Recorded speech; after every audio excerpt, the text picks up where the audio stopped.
יברכך אדוני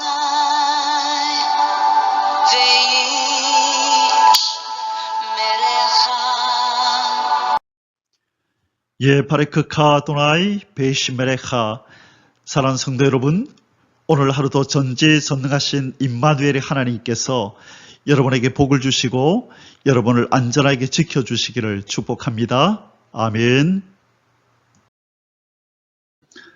할렐루야. 오늘도 우리 코에 호흡을 주신 창조주 하나님 여호와를 송축합니다. 우리의 영원한 구원자이신 예수 그리스도 그 존귀하신 이름을 찬양합니다. 오늘도 우리 안에서 열심으로 예수 그리스도의 장성한 분량으로 우리를 다듬어 가시고 성숙시켜 가시며 이 세상을 우리 주님 나라 만드시기 위하여 열심으로 일하시는 성령님의 놀라운 은혜와 은총과 그 역사를 찬양합니다. 오늘 1.189 성경 장별 강의 오늘 160번째 시간 신명기 7장 말씀을 공부하도록 하겠습니다. 지난주에 여러 가지 행사들과 또 외부의 강의들이 있어서 신명기 공부를 많이 하지 못했습니다. 이제 오늘부터 다시 또 신명기를 또 열심히 공부하는 그 시간을 갖도록 하겠습니다. 오늘 신명기 7장의 말씀 내용은요, 우리 지난 장에서 쉐마 이스라엘, 들으라 이스라엘아, 이스라엘 백성들이 어떻게 하나님의 백성의 정체성을 바로 유지하고 하나님의 절대 보호와 또 은혜와 복주심 속에서 그들의 어떤 삶이 이어질 수 있는지에 대해서, 그들이 가장 중요시 여겨야 되는 말씀에 대해서, 그리고 그들뿐만 아니라 그 후대에게 대대로 전해야 하는 하나님의 말씀에 대해서 우리가 살펴보았는데요. 오늘 7장에서는 이 모세를 통하여 하나님께서는 이스라엘 백성이 가나안 땅에 들어가서 그들이 해야 될 일이 무엇인지, 그것을 또 아주 중요한 한 내용을 말씀하는데요. 그것은 바로 가나안 7족속을 진멸하고 너희들의 삶에, 이스라엘 백성들의 삶에 올무가 될지도 모르는 우상 숭배를 금지하라, 철저하게 금지하라고 명령 내리는 장면입니다. 그래서 오늘 제목이 가나안 7족속 진멸, 곧 헤렘 전쟁과 올무가 될 우상 숭배 금지 명령입니다. 자, 본장에서 이 모세는 이스라엘에게 이제 가나안 땅에 들어가면 절대적으로, 종교적으로 그 땅에 있는 이 사람들과 절대로 융합하지 말아라, 절대로 하나 되지 말아라, 그리고 그들과 동맹도 맺지 말고 어떤 타협도 해서는 안 된다라고 강력하게 지금 명령하고 있는 것입니다. 자, 하나님께서 이스라엘 백성들을 참으로 사랑하시죠. 자기 소유이기 때문에. 그런데 그것은 하나님의 그 사랑과 그 열정은 반대로 이 대적들에게는 무서운 진노로 나타나게 되는 것입니다. 그래서 이스라엘 백성들을 사랑하시는 하나님께서는 그들을 혹시 올무에 빠뜨리고 하나님에게서 멀어지게 할 수도 있을 그 가나안 땅의 7족속들을 완전히 진멸하라고. 자, 이 부분이 이제 많은 그 성도들도 오해를 하고 하나님의 성품, 하나님의 하시는 일을 이해하지 못하겠다고 하는 부분 중에 아주 큰 그 내용 중에 하나인데요. 하나님께서 이방의 나라 사람들을 완전히 진멸하되 여인도 또 아이까지도, 또 아이 뵌 여인까지도 다 죽이라는 그 명령, 그 진멸하라는 그 명령, 그것을 헤렘 전쟁이라고 합니다. 이 헤렘이라고 하는 이 어떤 단어에 대해서 오늘 이제 집중적으로 좀 공부할 텐데요. 왜 하나님은 이 아말렉, 또 여리고 성, 그리고 가나안의 7족속들을 진멸하라고 할 때 시까지도 다 말리고 여인까지도, 동물들까지도, 또 물건들은 다 불태우라고 이렇게 말씀하시는지, 그리고 그 명령에 불순종했을 때 얼마나 이 엄한 그런 벌을 하나님께서 이렇게 내리시는지, 그 이유가 뭔지에 대해서 오늘 자세히 좀 살펴볼 것입니다. 이 가나안에 하나님께서는 명령하시면서 가나안 땅을 정복하면서 그들을 절대로 불쌍히 여기지 말고 완전히 진멸하라 그렇게 말씀합니다. 그 이유는 아시겠죠? 그들의 죄악을 심판하고 그들의 우상에 이스라엘 백성들이 이 동화되는 것을 지금 미연에 방지하기 위함인 것입니다. 이것은 바로 오늘날 이 불신 세상을 살아가는 우리 성도들에게도 이 적용되어야 하는 동일한 영적인 원리인 것입니다. 이것은 우리에게 우리 하나님의 백성, 하늘 시민의 정체성을 그렇게 망가뜨리고 변질시킬 이 세상의 여러 가지 죄된 요소들을 우리의 삶의 영역에서 다 쫓아내라, 배격하고 그들과 하나 되지 말고 타협하지 말고 그들과 융합되지 말라라고 우리에게 말씀하시는 영적 원리가 오늘 신명기 7장에서 이스라엘 백성들을 향하여 하시는 이 명령 속에 담겨 있다는 것입니다. 오늘 신명기 7장을 우리가 공부하면서 이 불신 세상 속에 사는 우리가 어떠한 자세로 살아야 하는지에 대해서 자세히 또 깊이 묵상하는 시간을 갖도록 하겠습니다. 신명기 우리가 늘 매장 앞부분 시작하면서 살펴보는 내용이죠. 신명기는 몇 편의 설교로 이루어졌다 말씀드렸나요? 세 편의 설교로 이루어졌다 말씀드렸습니다. 그래서 첫 번째 설교는 1장 1절부터 4장 43절까지. 그래서 지금 오늘 우리가 7장 공부를 하니까 이제 첫 번째 설교 이미 끝났고 이제 두 번째 설교로 지금 우리가 들어갔다 그죠? 그래서 4장 44절부터 이 26장 19절까지가 두 번째 설교인데요. 오늘 우리가 7장을 공부하니까 어떤 내용이 있느냐? 11장까지는 이 두 번째 설교도 이렇게 두 부분으로 나누게 되는데요. 이 앞부분에서는 11장까지는 십계명과 그리고 이스라엘 백성들이 지켜야 될 율법, 이 규례와 법도, 이 명령들에 대해서 상세히 말씀합니다. 그래서 6장에서는 이스라엘 백성들이 대대로 지켜야 할, 그들이 품어야 할 하나님 사랑, 이 율법 사랑에 대해서 말씀하셨고요. 오늘 7장에서 이방인들을 대할 때 이방인들을 어떻게 상대해야 하는지, 우상을 섬기고 하나님의 진노 아래에 있는 그들을 어떤 자세로 대하고 그들을 맞이해야 할지에 대해서 이제 오늘 상세하게 말씀하시는 겁니다. 자, 7장 제목에 우리 6장에서 배웠던 것이 하나님 사랑과 말씀 순종, 쉐마 이스라엘, 이스라엘아 들으라, 하나님을 사랑하고 말씀을 사랑하라, 그 말씀이었죠. 오늘 이제 7장은 가나안 7족속들을 완전히 진멸하라. 이 전쟁을 무슨 전쟁을 한다고요? 헤렘 전쟁. 그래서 오늘 이 헤렘 전쟁이 뭔가에 대해서 오늘 좀 깊이 오늘 좀 공부를 하게 될 것입니다. 자, 오늘 신명기 7장의 주제 성구는 25절입니다. 너는 그들이 조각한 신상들을 불사르고 그것에 입힌 은이나 금을 탐내지 말며 취하지 말라. 내가 그것으로 말미암아 올무에 걸릴까 하노니 이는 내 하나님 여호와께서 가증히 여기는 것임이니라. 자, 이 말씀에서 여기서 탐내지 말라라, 이 말이 무슨 뜻이냐면요, 이 원어에 보면 이 탐내지 말라는 말은 열망하지 말라, 이게 열망하다, 그리고 어디에 기쁨을 두다라는 뜻이에요. 어디에 기쁨을 두다.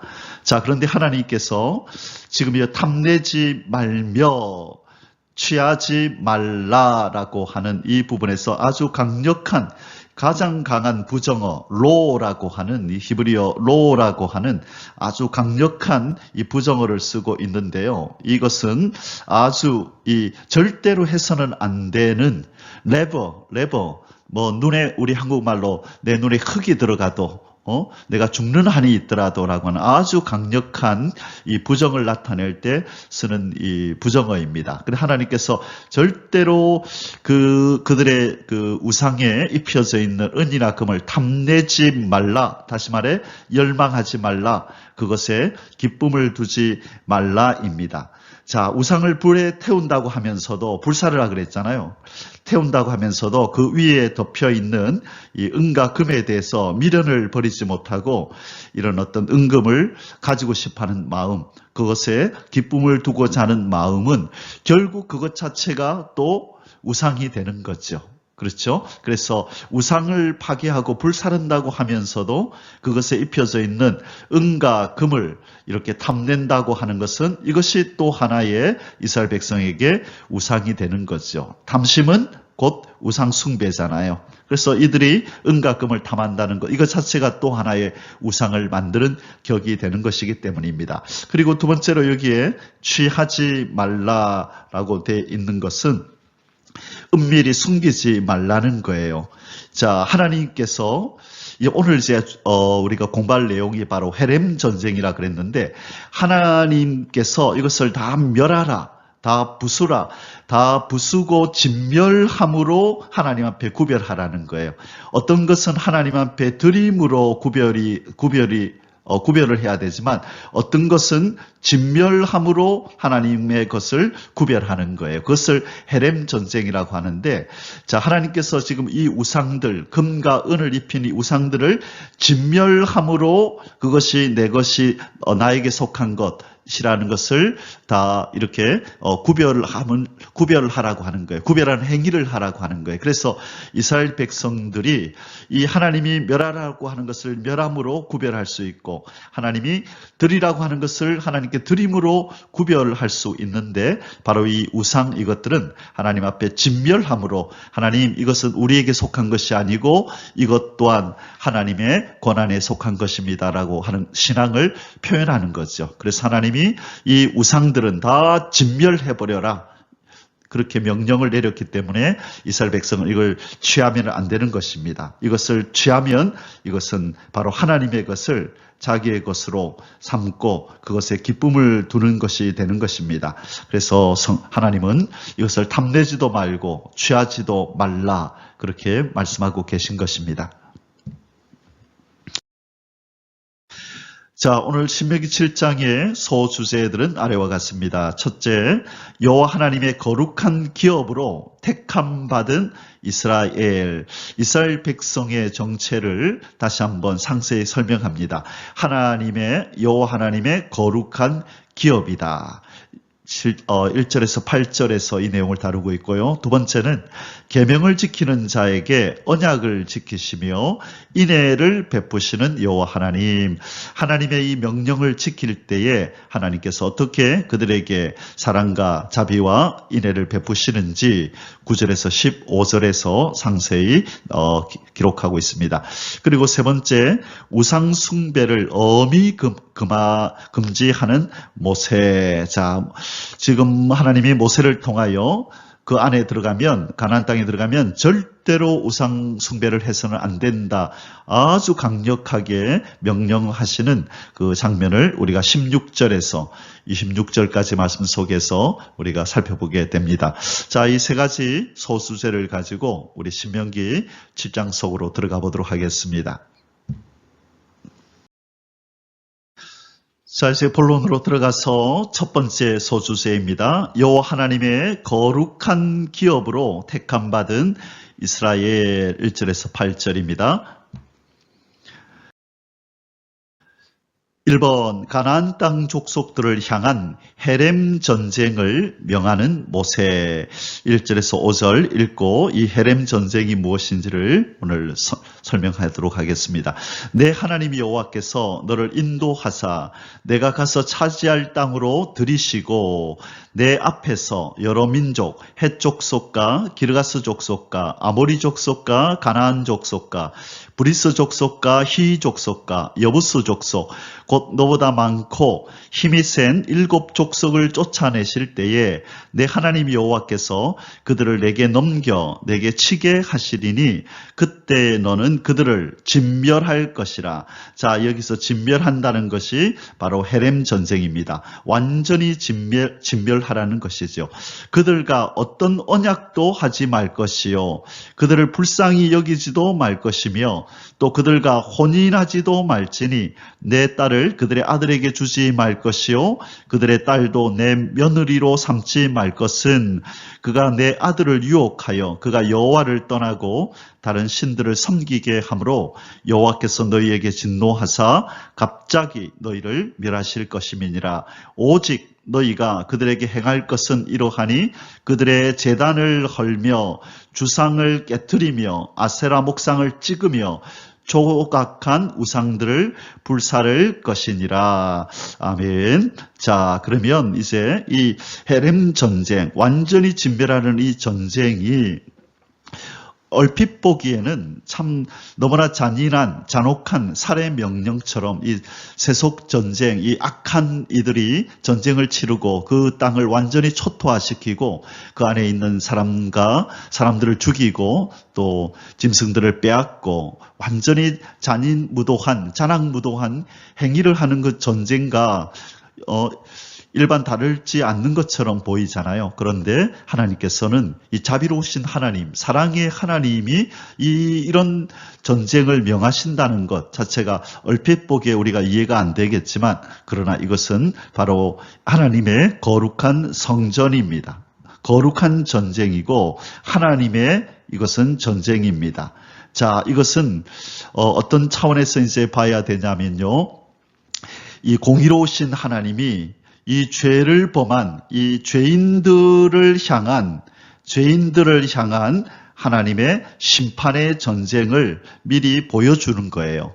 그래서 장차 내 법을 어긴 이 땅의 인생들은 나와 화목하지 않으면 나에게 죄를 용서받지 않으면 반드시 심판의 날에 이렇게 심판을 당하게 될 것이라고 하는 이 공의의 하나님의 심판을 보여주는 것이 바로 가나안 7족속을 멸하는 사건이요, 아말렉 족속을 멸하는 사건이요, 또 여리고 성과의 전쟁에서 보여주는 하나님의 공의의 심판이라는 것이에요. 그래서 이 사도 바울이 말했던 것처럼 하나님 주권을 얘기할 때 토기장이와 그 토기를 얘기하잖아요. 그래서 토기장이가 토기를 만들고 자기의 그 마음에 들지 않으면 어떤 것들은 이렇게 부셔버리고 어떤 것들은 귀히 여기고 또 어떤 그릇은 귀히 쓰기 위하여 만들고 어떤 것은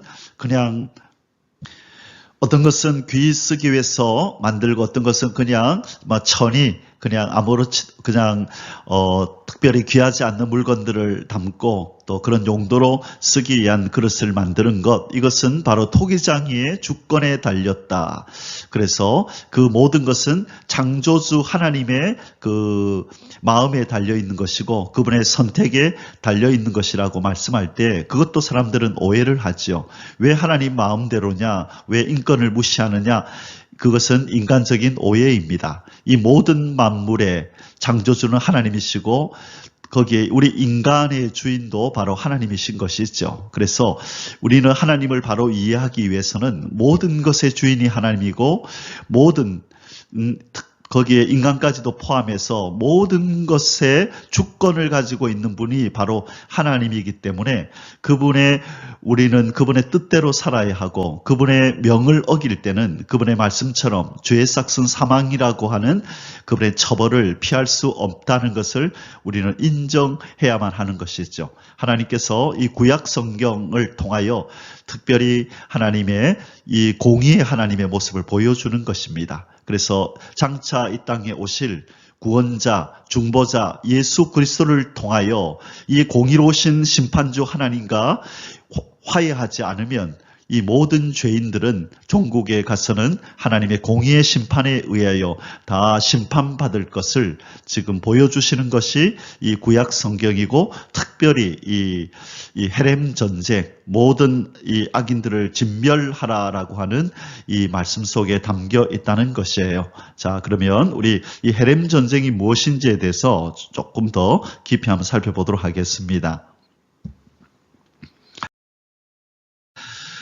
헤렘 전쟁이란 무엇인가? 자, 원수를 진멸하라. 여기에서 진멸하라는 이 단어가 바로 이 헤렘이라는 거예요. 헤렘. 하람이라고 하는 이 원형에서 변형이 된 건데요. 이 헤렘이라고 하는 것, 이것이 바로 진멸하라 이 말은 헤렘하라 이 말이죠. 자, 신명기 7장 2절이었죠. 내 하나님 여호와께서 그들을 내게 넘겨 내게 치게 하시리니 그때 너는 그들을 진멸할 것이라.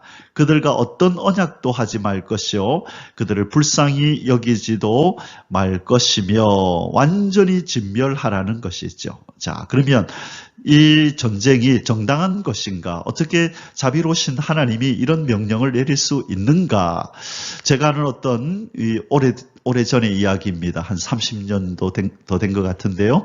그때에 제가 섬기던 교회에 신앙이 좋은 한 집사님이 계셨습니다. 오랜 세월을 기도해서 그 남편을 전도해 왔습니다. 그런데 그 얼마 안 있어서 이 교회를 나와서 하나님을 섬기기로 작심했던 이 남편이 얼마 안 있어서 교회를 떠났습니다. 이유는 뭔가 하면 바로 구약에 나타나는 하나님이 이해가 안 된다는 것이에요. 어떻게 이렇게 잔인할 수가 있을까? 어떻게 이렇게 자랑무도한가? 왜 이 이방의 사람들, 이 귀한 인간들을 이렇게 잔혹하게 죽이라고 명할 수 있는가? 그것도 아이와 여인과 애벤 여인까지도 그렇게 배를 가르라고 그렇게까지 할 수 있는가? 도저히 이해가 안 된다는 것이죠.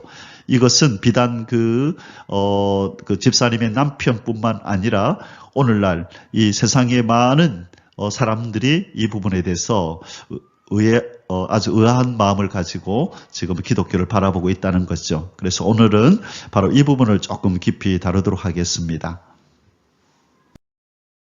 자, 우리가 첫 번째로 이 헤렘 전쟁에 대해서 살펴볼 것은 헤렘 전쟁의 원어적 의미입니다. 자, 히브리어 원어의 이 헤렘이라는 것이 무슨 뜻인가를 살펴보아야 하나님이 명하시는 이 전쟁이 좀 더 이해가 됩니다. 한글 성경에서 진멸하라로 이 번역된 이 히브리어 이 헤렘은 원형이 하람입니다. 이것은 뜻이 뭐냐면 분리하다, 금하다, 성별하다, 거룩하게 구별하는 거죠.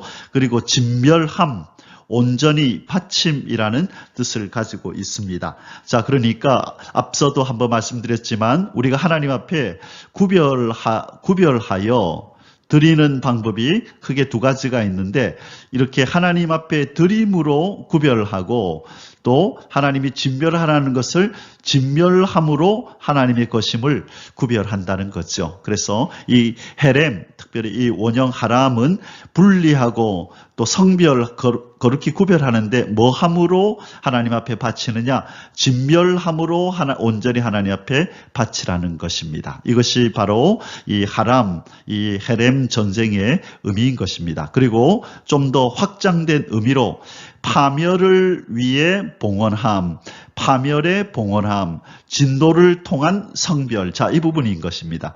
진노를 통한 성별, 이 진멸을 통해서 하나님이 진노를 쏟아 부음으로써 하나님 앞에 구별해서 드리는 것. 이것이 바로 헤렘이라는 것입니다. 자, 그래서 헤렘의 규칙을 깨트리는 것은 신석 모독으로 여겨졌습니다. 무슨 말이냐면 하나님께서 명령한 것을 어기는 거죠. 그것은 하나님을 모독하는 행위요. 하나님의 명령을 정면으로 거부하고 부인하고 그 명령을 깨는 불순종하는 행위가 된다는 것이에요. 그 결과는 어떻게 되느냐? 하나님께서 그 군사적인 패배가 일어나도록 만든다는 것입니다. 자, 이것이 바로 아이성 전투, 여호수아 7장의 아이성 전투에서 패배하잖아요. 그것은 누가 이 헤렘 전쟁의 규칙을 깼기 때문인가요? 여리고 성을 무너뜨리고 다 진멸하고 다 불태우라 그랬는데 아간이 욕심으로 그 금과 옷을 그렇게 몰래 숨겨오잖아요. 그죠? 그것 때문에 이들에게 군사적인 패배가 다음 전쟁, 아이성 전쟁에서 패배를 겪고 그리고 자신을 하나님께 바쳐야 하는 이 벌을 받게 되는 거죠. 그래서 아간과 그 가족들, 그에게 속한 모든 물건들이 돌로 침을 당하고 그렇게 진멸당하는, 하나님이 진멸하는 것을 진멸하지 않았기 때문에 그 자신과 그에게 속한 가족들, 물건들까지도 도리어 돌로 침을 당하고 진멸당하는 일이 일어난 것이죠. 자, 그래서 이것이 바로 아간 사건에서 가장 잘 드러난다. 헤렘 전쟁은 진멸함으로 하나님 앞에 구별하여 드리는 것인데, 이것을 어기면 신성모독으로 여겨져서 군사적인 패배가 따라오고 그리고 그 자신도 하나님 앞에 진멸을 당하게 된다. 뿐만 아니라 그에게 속한 가족들 그리고 그에 속한 물건들까지도 다 진멸을 당하게 된다라고 하는 것이 헤렘 전쟁입니다. 자, 헤렘 전쟁이란 무엇인가 계속해서 좀 더 봅니다. 헤렘 명령이란 진멸하라는 명령이죠. 자, 이것은 구약에서 전쟁 중에 내려지는 명령으로 원수를 진멸하라라는 이 헤렘 명령인데, 오늘날 우리가 해석하기 힘든 주제 중 하나입니다. 남녀노소 할 것 없이 무차별적으로 모든 원수를 진멸하라, 헤렘하라라는 이 하나님의 명령을 우리는 어떻게 이해해야 할까요? 어떻게 사랑의 하나님이라는 분이 그 끔찍한 전쟁을 승인하시고 명령하실 수가 있는 것일까요? 자, 이것이 오늘 우리 성경 공부의 주제입니다. 하나님께서 명하신 대표적인 우리 헤렘 전쟁을 한번 살펴볼게요. 그것이 첫 번째가 바로 여리고 전쟁, 우리가 잘 아는 이 여리고 성을 하나님 명령을 따라 총 13바퀴를 돌게 되죠.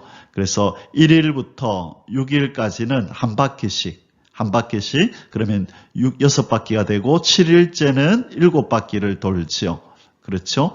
그래서 6일 한 바퀴씩 그래서 합쳐서 6바퀴 그리고 7일째는 7바퀴니까 총 13바퀴를 돌므로 이 여리고 성이 무너지고 하나님께서 이 성을 함락하게 하셨던 것. 자, 그런데 이때 하나님이 이스라엘 백성에게 뭐라고 명령하시는지 바로 이 헤렘 전쟁이 뭔지를 보여주는 이 내용이니까요. 한번 우리 기담화자를 한번 들으시고 한번 오늘 내용을 잘 파악하시길 바랍니다.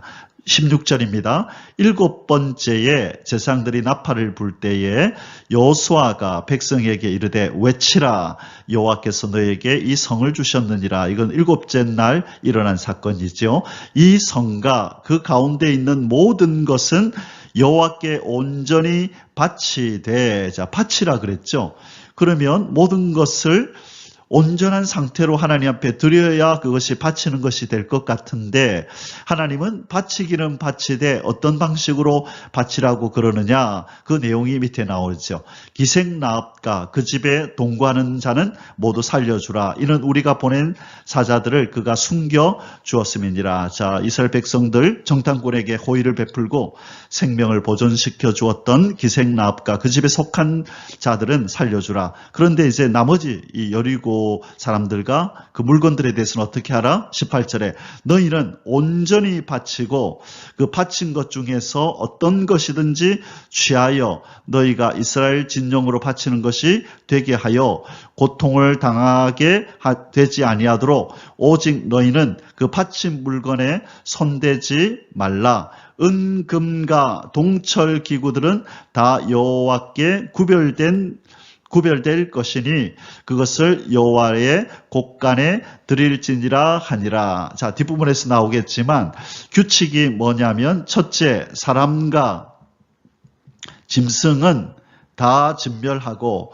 둘째, 불태워지는 물건들은 불태우고, 그리고 여기처럼 은금, 동철, 이것은 완전히 불살라지지 않는 것이잖아요. 요즘은 그렇게 이제 뜨거운 불을 만들 수 있기 때문에 녹여버릴 수 있지만 그 당시로는 은금과 동철을 녹이기가 힘들었죠. 그래서 이것들은 하나님의 곳간에 드린다는 거죠. 그래서 3번 이 금, 은, 동철 이렇게 불에 타지 않는 것들은 하나님께 드림으로 이 헤렘 전쟁을 수행해야 하는 것입니다. 자, 그런데 이제 아간이 이 명령을 이제 어기게 되는 것이죠. 자, 뒷부분 계속 읽어보겠습니다.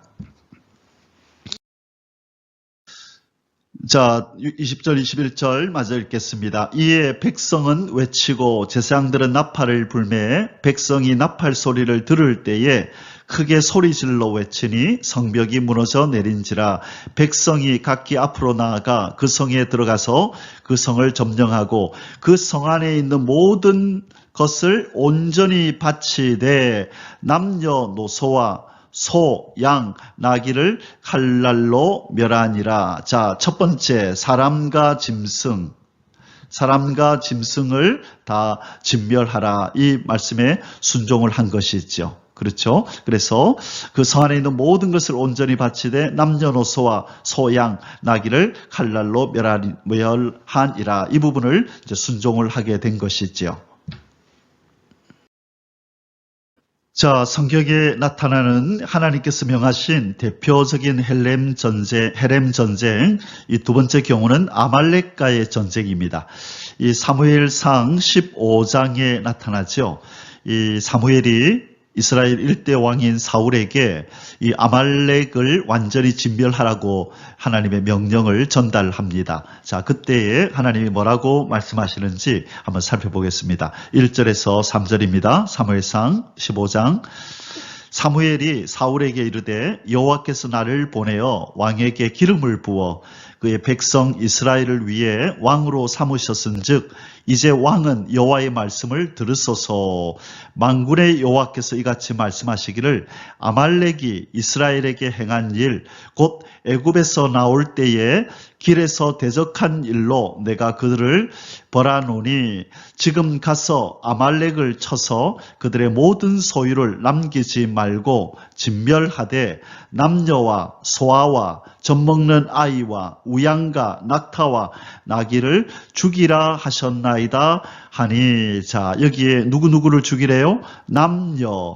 남자와 여자, 또 소와 아기, 젖먹는 아기, 이 어른의 남녀뿐만 아니라 아기들, 젖먹는 아기까지도 죽이고 소와 양과 낙타와 나귀를 죽이라 하셨나이다 하니. 자, 이것이 하나님의 명령이었습니다. 이것이 바로 헤렘 전쟁입니다. 자, 계속해서 뒷부분을 한번 볼게요.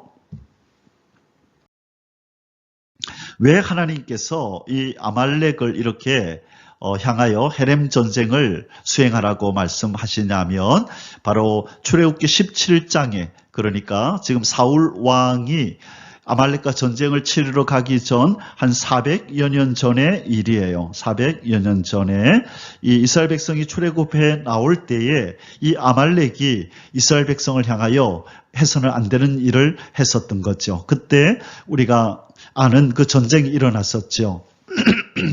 이 모세가 손을 드니 이스라엘 백성이 이기고 손이 내려오면 이 아말렉이 이기니 하나님께서 아론과 훌을 통하여, 그죠? 이 모세의 팔이 내려오지 않도록 이렇게 붙들어주고, 그리고 나서 이 이스라엘 백성이 완전히 승리를 거두었지만 그때 완전히 진멸되지 못하고 그렇게 기마병들, 말을 타고 도망친 자들, 살아남아서 그렇게 도망친 자들이 있었거든요. 그들과 하나님이 대대로 싸우리라라고 하나님이 말씀하셨던 그 내용입니다. 출애굽기 17장 7절에서 16절에 그가 그곳 이름을 마사 또는 무리바라 불렀으니 무리바 반석 사건 있었을 때네요. 이는 이스라엘 자손이 다투었으며 또는 그들이 여호와를 시험하여 이르기를 여호와께서 우리 중에 계신가 안 계신가 하였음이었더라. 그때에 아말렉이 와서 이 무리바 반석 물 사건 이후에 아말렉이 와서 이스라엘과 느비딤에서 싸우니라. 모세가 여호수아에게 이르되 우리를 위하여 사람들을 택하여 나가서 아말렉과 싸우라. 내일 내가 하나님의 지팡이를 손에 잡고 산 꼭대기에 서리라. 여호수아가 모세의 말대로 행하여 아말렉과 싸우고 모세와 아론과 훌은 산 꼭대기에 올라가서 모세가 손을 들면 이스라엘이 이기고 손을 내리면 아말렉이 이기더니. 자, 뒷부분 계속 볼게요. 모세의 팔이 피곤함에 그들이 돌을 가져다가 모세의 아래에 놓아 그가 그 위에 앉게 하고 아론과 훌이 한 사람은 이쪽에서 한 사람은 저쪽에서 모세의 손을 붙들어 올렸더니 그 손이 해가 지도록 내려오지 아니한지라. 여호수아가 칼날로 아말렉과 그 백성을 쳐서 무찌르니라. 여호와께서 모세에게 이르시되 이것을 책에 기록하여 기념하게 하고 여호수아의 귀에 외어 들리라. 내가 아말렉을 없이 하여 천하에서 기억도 못하게 하리라. 모세가 제단을 쌓고 그 이름을 여호와 니시라 하고 이르되 여호와께서 맹세하시기를 여호와가 아말렉과 더불어 대대로 싸우리라 하셨다 하였더라. 바로 이 말씀을 이어서 하나님께서 이 언약을, 이 맹세를 이루기 위하여 400여 년이 지난 지금 바로 이 사울왕 당시에 바로 사울에게 가서 아말렉을 치라고 말씀하시는 것입니다. 자, 여기에서 하나님께서는 이 모든 것을 다 진멸하라고 앞부분에 나왔었죠. 남녀노소, 젖먹이는 자, 소아와 그리고 모든 짐승들을 다 진멸하라. 그것이 바로 이 헤렘 전쟁의 첫 번째 규칙이었다. 그죠? 누구와 누구를, 사람과 짐승을 다 진멸하라. 그리고 이제 다른 물건들은 불태우고 그리고 불타지 않는 것들은 하나님 앞에 하나님의 곳간에 드려라. 그것이 헤렘 전쟁의 이 규칙이라고 말씀드렸습니다. 그래서 첫 번째 전쟁은 이 여리고 그리고 두 번째 지금 전쟁은 아말렉과의 전쟁. 바로 이 두 전쟁이 하나님께서 명하신 헤렘 전쟁의 대표적인 예들입니다. 자, 그러면 이스라엘 백성이 헤렘 전쟁을 정당화하는 성경적 근거, 하나님이 이렇게 말씀하셨기 때문에 우리는 이렇게 한다라고 하는 그런 어떤 정당성을 그들이 부여받는 어떤 근거가 있다는 거죠. 자, 직접적으로 하나님이 여리고 전쟁 앞에, 아말렉 전쟁 앞에 이 남녀와 소아와 젖먹이는 자와 짐승을 죽이라 명하시는 장면도 그 근거이지만, 그러나 그들이 더 정확하게 근거로 삼는 구절이 있는데요. 그것이 바로 신명기 20장 16절에서 17절 말씀입니다. 자, 한번 읽어보겠습니다. 오직 내 하나님 여호와께서 내게 기업으로 주시는 이 민족들의 성읍에서는 호흡 있는 자를 하나도 살리지 말지니 곧 헷 족속과 아모리 족속과 가나안 족속과 브리스 족속과 히 족속과 여부스 족속을 네가 진멸하되 내 하나님 여호와께서 내게 명령하신 대로 하라. 자, 이스라엘 백성이 가나안의 7족속을 그렇게 진멸하게 된 것은 바로 이 헤렘 전쟁, 이 전쟁을 명하시는 하나님의 말씀에 근거하여 그들이 정당성을 부여받고 그렇게 자랑무도한 전쟁을 치루었다는 것입니다. 바로 이 전쟁이 헤렘 전쟁을 명하시는 하나님의 말씀인 것입니다. 거룩한 전쟁, 헤렘을 모르면 이것을 이제 성전이라 그러죠. 거룩한 전쟁, 성전, 또 하나님의 전쟁, 이 이스라엘 백성들이 치르는 이 전쟁은 인간들, 이스라엘 백성이 치르는 전쟁이 아니라 왕이신 하나님, 이 총지휘관이신 하나님의 이 군인으로서 이스라엘 백성들은 하나님의 명령을 따라 전쟁을 수행할 뿐이지, 이 전쟁은 이스라엘 백성들의 전쟁 이전에 바로 하나님의 전쟁이요, 거룩한 악한 이들을 심판하시는 하나님의 성전인 것입니다. 그래서 이것은 어떤 세속적인 전쟁의 모습이 아니라 공의로우신 심판자가 이 죄를 범한 악인들을 심판하시는 심판 전쟁이라, 그렇게 우리는 이해해야 한다는 것입니다. 자, 그래서 거룩한 전쟁 헤렘을 모르면 오해하게 되는 성경 구절들이 있습니다. 자, 그것이 어떤 구절들이냐면요, 에스더서 9장 16절에 보면 여기에도 헤렘 전쟁이 하나 나오는데요, 이 모르드게 때문에 하만이 모르드게뿐만 아니라 에스더뿐만 아니라 이 모르드게의 이 동족인 이스라엘 유대인들을 다 진멸하려고 했었잖아요. 그런데 오히려 하나님께서 역전시켜서 바로 하만의 그 족속들을 다 진멸하라, 헤렘 전쟁을 명하십니다. 자, 에스더서 9장 16절입니다. 왕의 각 지방에 있는 다른 유다인들이 모여 스스로 생명을 보호하여 대적들에게서 벗어나며 자기들을 미워하는 자 7만 5천 명을 도륙하되, 자, 7만 5천 명을 도륙하되 진멸하되 그들의 재산에는 손을 대지 아니하였더라. 자, 이때 7만 5천 명을 다 죽이라 하신 이 전쟁이 바로 헤렘 전쟁의 그런 모습을 가지고 있다는 것이에요. 어떻게 이 하만 때문에 바로 이 7만 5천 명을 도륙할 수 있느냐?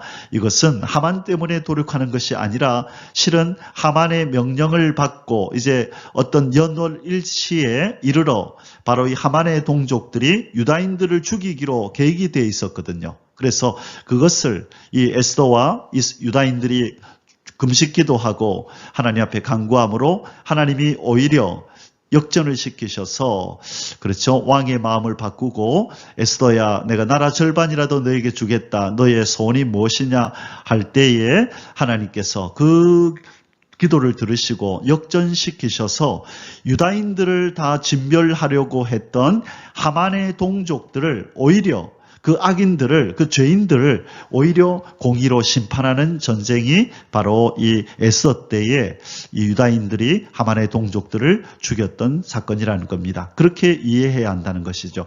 또 우리가 모르면, 헤렘 전쟁을 모르면 오해하게 되는 구절들이 아주 이 대표적인 구절이 바로 시편 109편 8절에서 10절, 그리고 137편 8절에서 9절입니다. 자, 이 시편의 기자들이 어떻게 이렇게 기도할 수 있을까? 도저히 이해가 안 되는 내용이죠. 어떻게 이들이 하나님의 백성이고 하나님이 사랑하는 의로운 하나님의 거룩한 백성이라 할 수 있느냐? 그 내용이 바로 이 두 구절인데요. 한번 보겠습니다. 109편 8절에서 10절까지. 그의 연수를 짧게 하시며 그의 직분을 타인이 빼앗게 하시며 그의 자녀는 고아가 되고 그의 아내는 과부가 되며 그의 자녀들은 유리하며 구걸하고 그들의 황폐한 집을 떠나 빌어먹게 하소서. 자, 무엇과 정면으로 배치되는 말씀이죠? 원수를 사랑하라. 신약에서 원수를 사랑하라 말과 완전히 배치되는 말씀이잖아요. 자, 우리 밑에 구절도 읽고 좀 더 살펴보죠.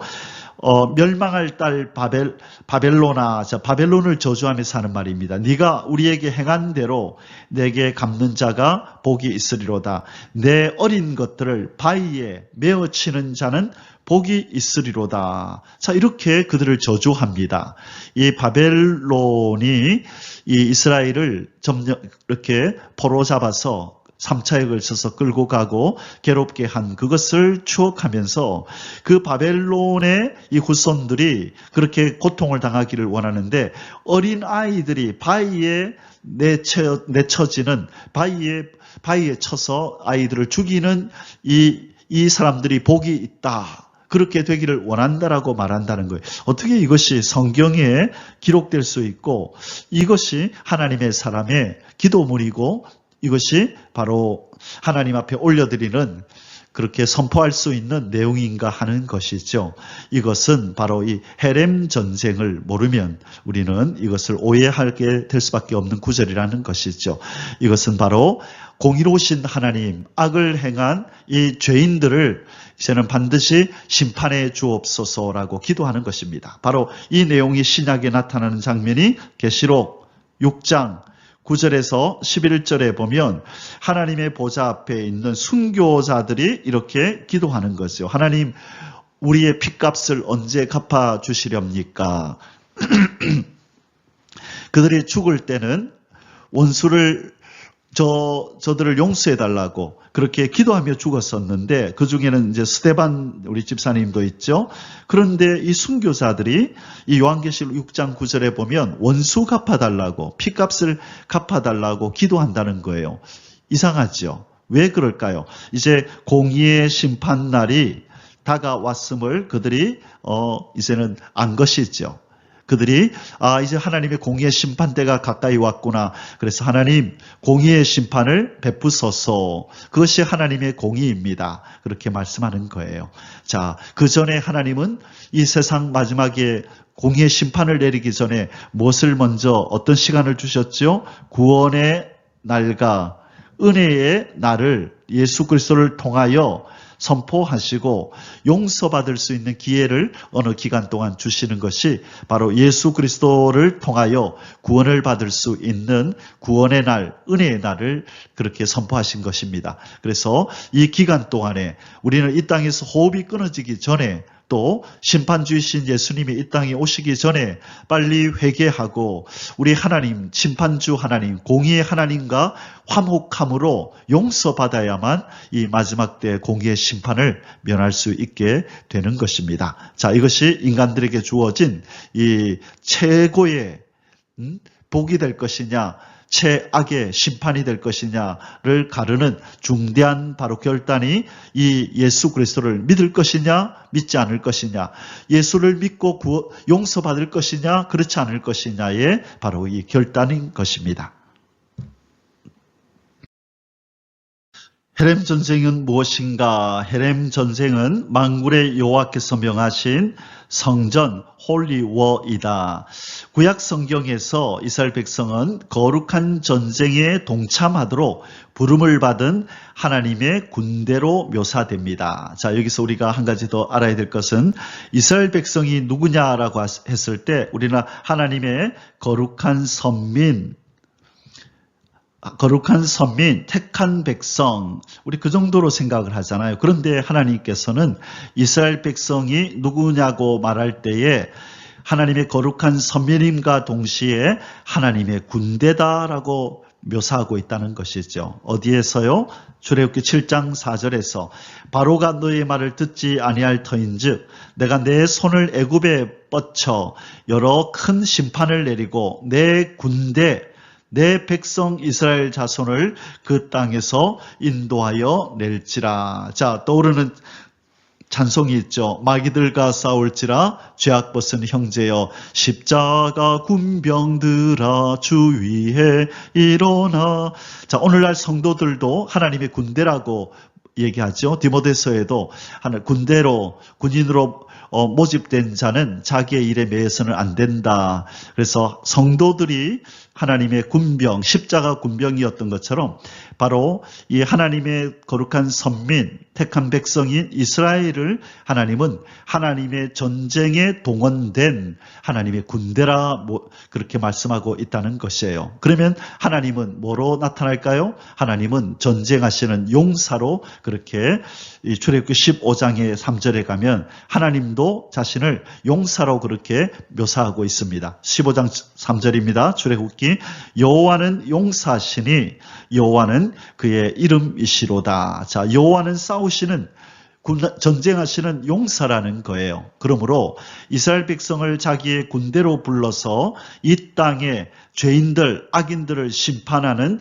심판 전쟁을 치르고 계신 것인데, 이제 마지막에 예수 그리스도를 이 땅에 보내실 때 그 전쟁을 종결짓게 되는 것이죠. 심판의 전쟁을. 그래서 구약에 나타나는 이스라엘 백성들이 치르는 이 전쟁은 용사이신 하나님이 군대로 부른 이스라엘 백성들을 통하여 여호와의 전쟁, 거룩한 전쟁을, 이 성전을 치르고 있는 것이다 라고 이해해야 하는 것입니다. 그래서 가나안의 7족속들을 쳐서 그들을 쫓아내라, 진멸하라 할 때는 하나님의 공의의 심판을 그들에게 쏟아 부으라는 뜻으로 이해해야 하는 것입니다. 그렇다면 이 용사로서 싸우시는 하나님의 모습은 성경 어디서부터 등장을 할까요? 그것은 바로 창세기 3장부터입니다. 자, 창세기 3장부터 등장하는 거룩한 전쟁, 이 성전을 치르시는 용사이신 여호와 하나님. 자, 창세기 3장에서 용사이신 여호와 하나님의 모습이 등장한다는 거예요. 어디 장면이냐면 3장 22절에서 24절입니다.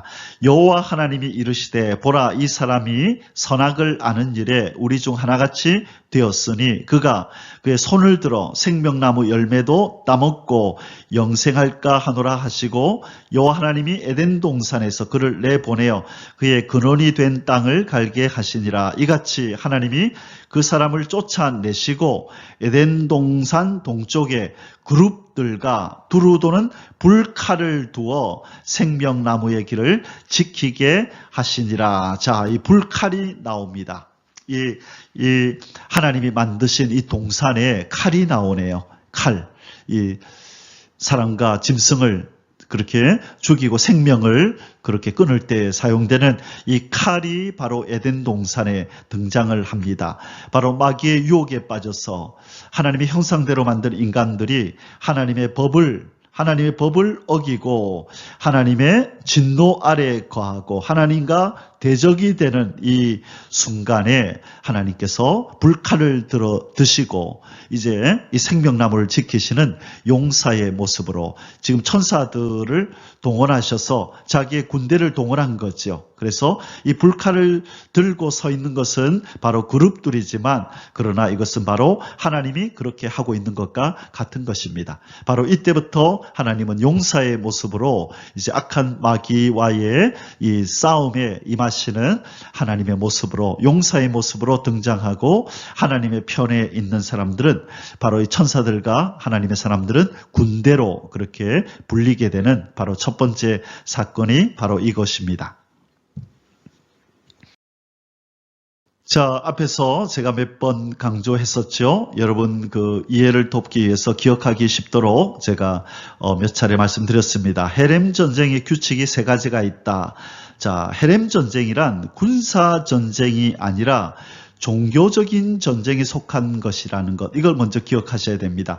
군사적인 이 세속적인 세상의 전쟁과는 다르다는 거예요. 이것은 하나님께서 치르시는 종교 전쟁, 하나님의 법을 어긴 자들을 향한 하나님의 거룩한 성전, 이 마귀의 세력을 향한 하나님의 심판의 전쟁이지, 그냥 땅을 빼앗고 거기에 있는 또 어떤 자원을 빼앗고, 그렇죠? 또 어떤 기름이라든지 또 거기에 있는 광산이라든지 금은 보석이라든지 이런 것, 또 영토라든지 이런 걸 빼앗기 위한 세속적인 세상의 전쟁이 아니라는 거예요.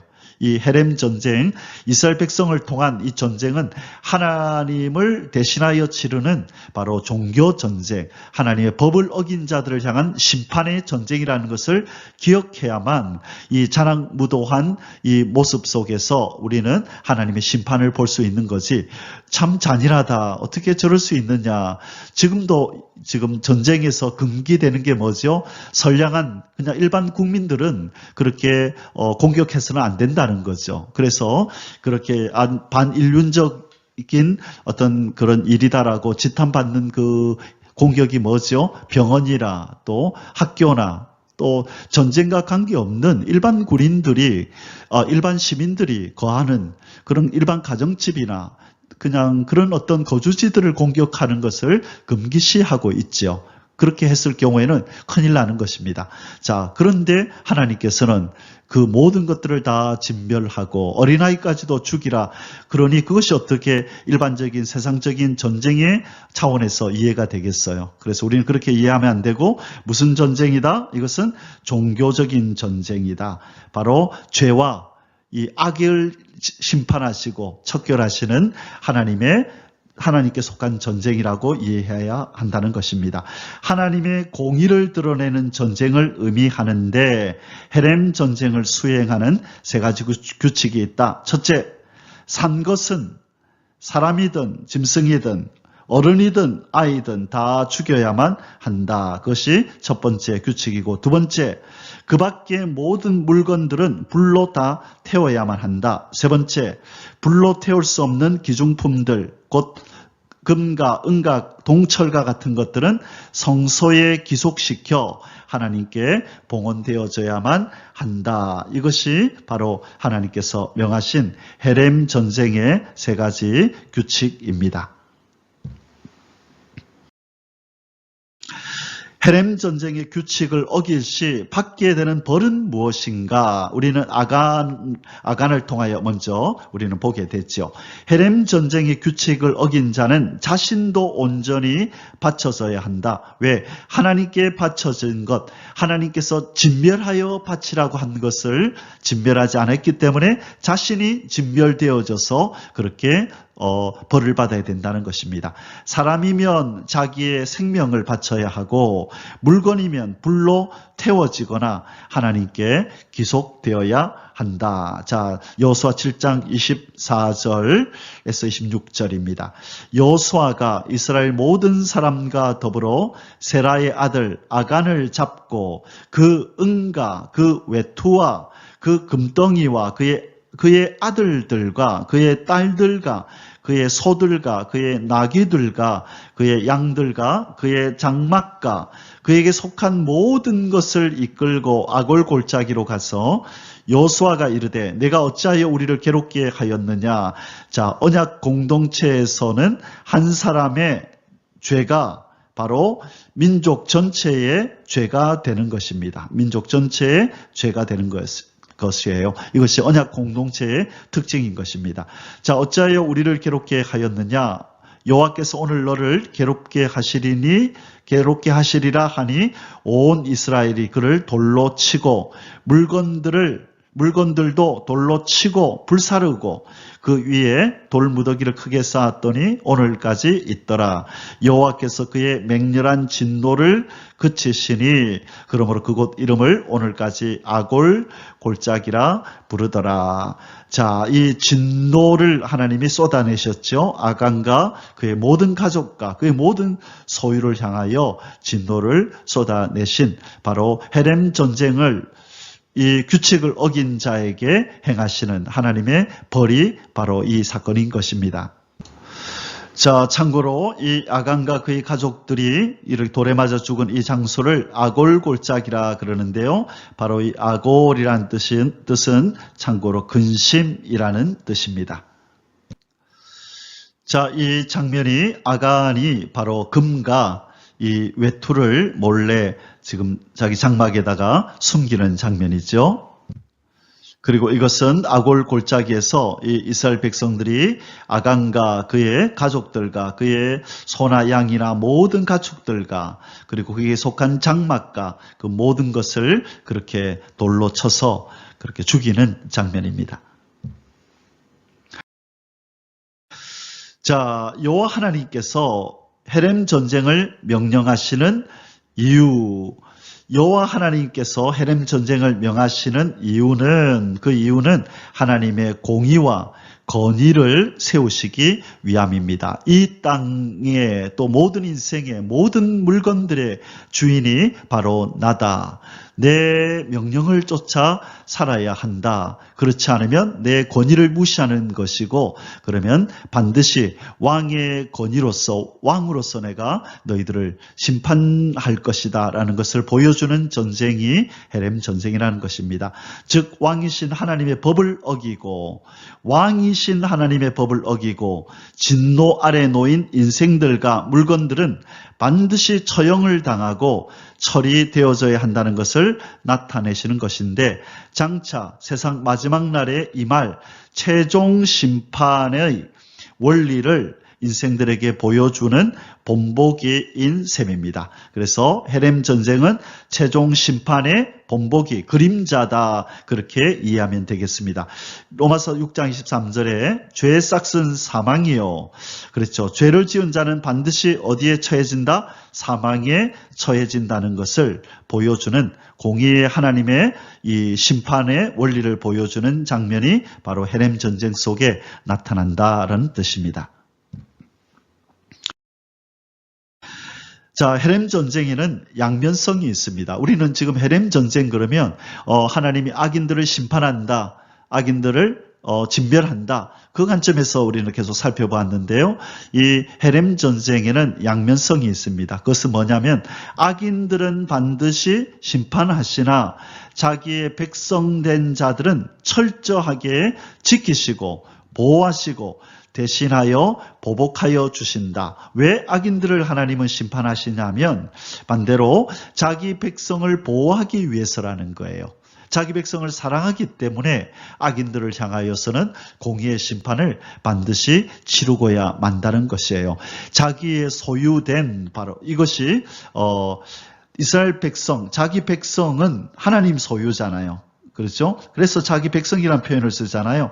하나님의 백성은 하나님의 소유입니다. 그런데 이 아말렉 사람이 하나님의 소유인 이스라엘 백성을 지금 건드린 거잖아요. 그렇죠? 아말렉 사람이 누구를 괴롭혔어요? 이스라엘 백성, 하나님의 소유를 손댄 거죠. 하나님의 소유. 그래서 뒤따라 이제 처져서 걸어가는 노인들과 아이들, 그들을 뒤에서 비겁하게 친 것이죠. 이것은 하나님의 소유를 훼손한 것입니다. 그러니 이 헤렘의 정신이 뭐예요? 하나님의 것을 손대면 반드시 진멸당한다잖아요. 그것처럼 이 아말렉은 하나님의 소유인 이스라엘 백성을 이렇게 죽이고 뒤에서 괴롭혔던 것이죠. 그러니 하나님의 소유를 빼앗긴 하나님께서 가만히 계시겠습니까? 아간을 진멸하듯이 이 아말렉을 다 진멸하라고 하나님께서 말씀하신 것입니다.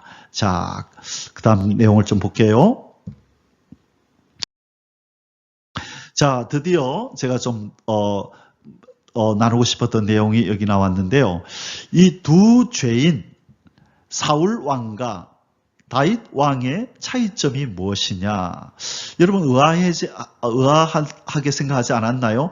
사울의 죄는, 그죠? 이 왕위에서 폐위가 되는 이 죄는 두 번의 불순종입니다. 그죠? 불순종이 이 사울이 범했던 죄고, 다윗이 범했던 죄는 무슨 죄입니까? 살인죄가 있었죠. 우리아를 살인하고, 그 다음에 이 우리아의 그 아내였던 이 우리아를 살인했고, 그 다음에 바세바 이 우리아의 아내와 간음하고, 그렇죠? 자, 이 큰 죄를 범한 다윗은 하나님이 용서해 주십니다. 그가 회개하고 그럴 때 용서해 주시는데, 그런데 나중에 이제 이 하나님께서 이 자식들에게 어떤 이 사건으로 말미암아 어떤 그런 징계가 임하기는 했었죠. 그런데 이 다윗은 그렇게 죽임당하지 않죠. 하나님께서 용서하시는 장면이 나옵니다. 반면에 사울 왕은 범한 죄가 두 번의 불순종입니다. 전쟁을 치러 가기 전에 사무엘이 내가 가서 제사를 드리고 전쟁에 나가십시오 했는데 기다리지 못하고 자기가 제사를 집도해버리죠. 집례해버리죠. 그 불순종 하나, 그리고 아말렉과 싸우고 나면 모든 것을 다 진멸하고 아무것도 가져오지 말라 그랬는데 그가 불순종하여 아각 왕을 살리고 좋은 양을 제사 하나님 앞에 드리려고 가져왔습니다라고 하는 그 제사 제물로 가져왔다는 명분을 내세워서 이 하나님의 말씀을 불순종하죠. 그런데 그의 결과가 어떻게 되나요? 우리는 잘 알고 있죠. 사울 왕과 그의 아들, 이 다윗의 절친이었던 요나단도 사울 왕도 어떻게 되나요? 이 블레셋과의 싸움에서 요나단은 죽임을 당하고 사울은 자살함으로 그 생명이 끊어지는 일이 벌어졌죠. 왜 이렇게 요나단, 하나님을 사랑했던 다윗의 절친이었던 다윗을 그렇게 도와주었던 요나단도 이렇게 전쟁에서 이 젊은 나이에 이렇게 비명 행사를 할까? 이 사울은 왜 이렇게 자살하는 이 비참한 모습으로 그 끝을 맞이하게 될까? 의아하지 않았나요? 바로 이 사울이 헤렘 전쟁을 수행하지 않은 것이에요. 그래서 그와 그의 가족들과 그의 가축들과 그 모든 소유들로 대신 진멸을 당해야 되는 일이 발생한 것입니다. 그래서 사울이 비참하게 죽고 요나단도 이 전쟁에서 그렇게 귀한 이 청년이 믿음의 사람이 죽임을 당하는 일이 일어나게 되는 것입니다. 자, 헤렘의 규칙을 어긴 사울 왕은 죽임을 당하고 일반적인 그냥 죄를 범한 다윗 왕은 용서를 받았다. 그렇게 우리가 한번 얘기를 할 수 있습니다. 자, 헤렘 전쟁의 명령이 사무엘상 15장 1절에서 3절에 있었었죠. 사무엘이 사울에게 이르되 여호와께서 나를 보내어 왕에게 기름을 부어 그의 백성 이스라엘 위에 왕으로 삼으셨은즉 이제 왕은 여호와의 말씀을 들으소서. 만군의 여호와께서 이같이 말씀하시기를 아말렉이 이스라엘에게 행한 일, 언제 400년 전에 행한 일을 곧 애굽에서 나올 때에 길에서 대적한 일로 내가 그들을 벌하노니. 자, 하나님 참 치밀하시죠. 400년 전에 있었던 일을 기억해내셔서 다시 그들을 진멸하라고 말씀하시는 겁니다. 지금 가서 아말렉을 쳐서 그들의 모든 소유를 남기지 말고 진멸하되 헤렘하되 남녀와 소아와 젖먹는 아이와 우양과 낙타와 나귀를 죽이라 하셨나이다 하니. 자, 그런데 이 명령을 지켰을까요? 자, 그 내용 뒷부분을 살펴보겠습니다.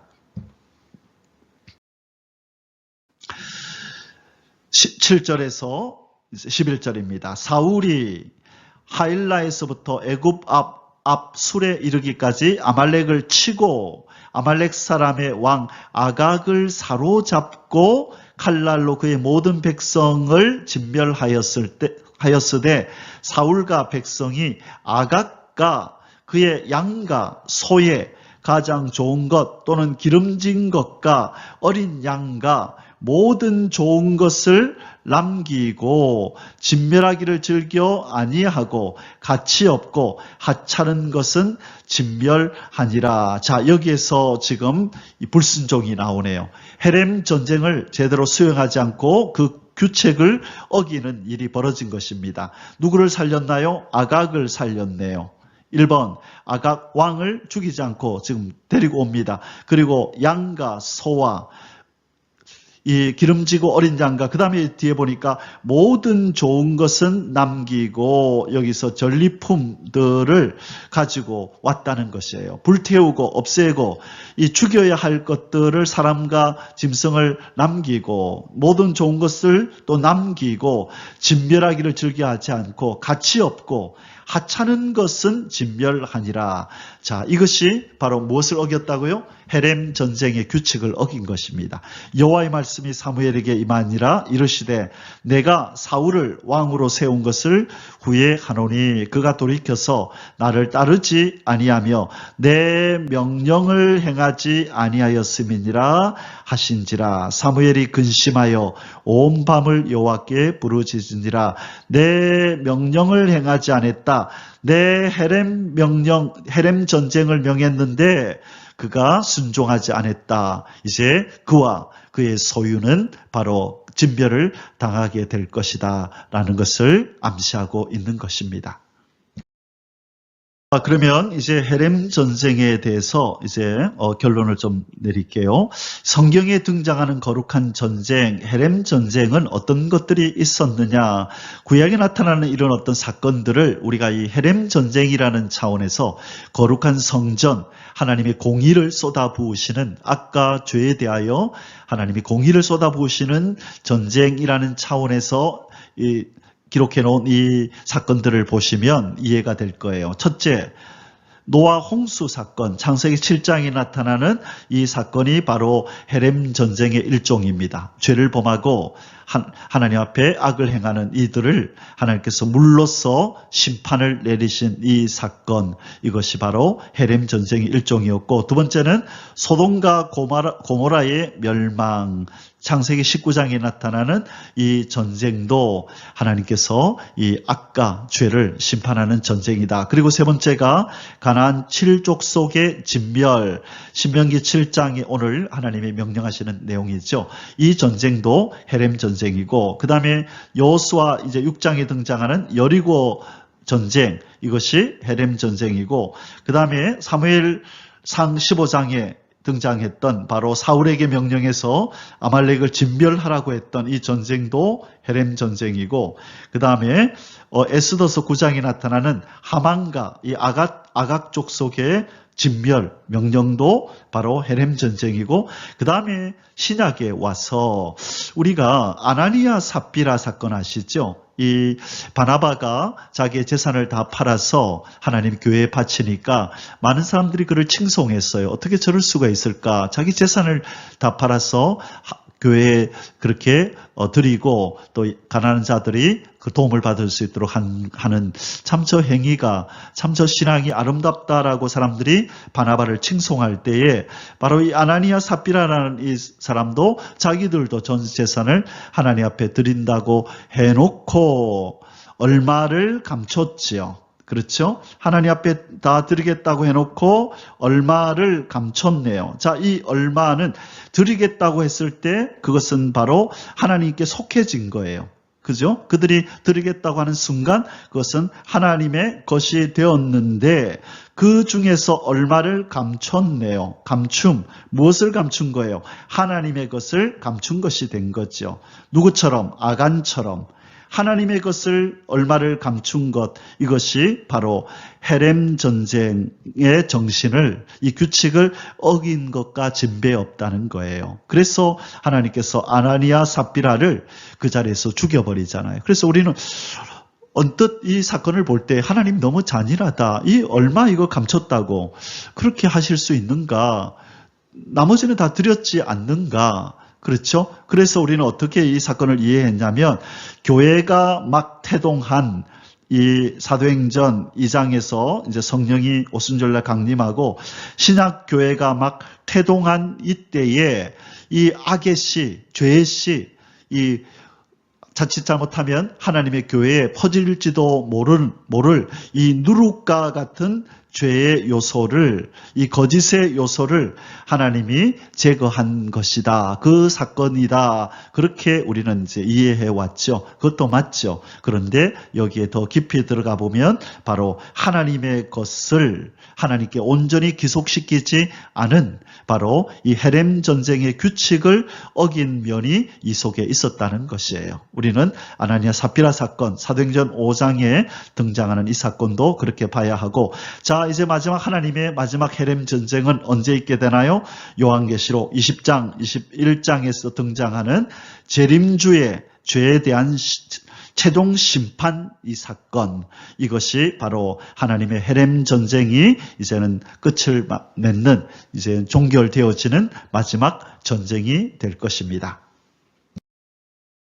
자, 그러면 우리 오늘 신명기 7장 본문 계속 이어서 우리가 공부하도록 하겠습니다. 이번 지상 만민 중에서 이스라엘을 거룩한 자기 기업의 백성으로 택하신 여호와 하나님, 6절에서 7절입니다.